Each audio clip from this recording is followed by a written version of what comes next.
There's this game I make my friends play. It's a nonsense writing game.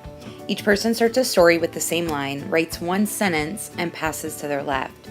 The next person adds a line, folds over the paper to cover the one before, and passes again. We play until the papers are all covered, and then we read out loud, a jumble of words and stories crafted by us all. In these moments, as we write and read and pass, I watch my friends as they work, quiet and furrow-browed. When we're done, when the laughing has subsided and we've taken credit for all those words we made, I get all English teachery. Y'all should write, it's good for the soul. Their excuses come too easy, it's always been too hard, they don't know how to spell, they don't have a tale to tell. Pen to paper, I reply, pen to paper, begging for their stories. I believe in the power of our stories. I believe that stories tell us who we are, who we aren't, and who we want to be.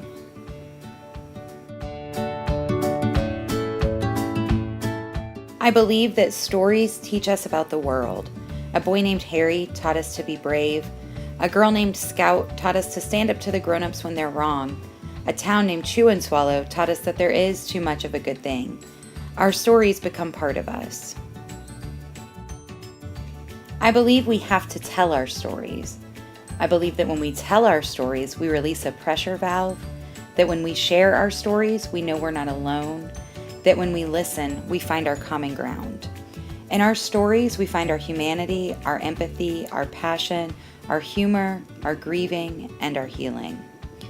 In stories, we find clarity in a world that generally feels hazy, even when that clarity is just a realization that everyone's world is hazy. In a world where we so often have to shout to be heard, I believe in the magic of stories as a way to quiet the noise.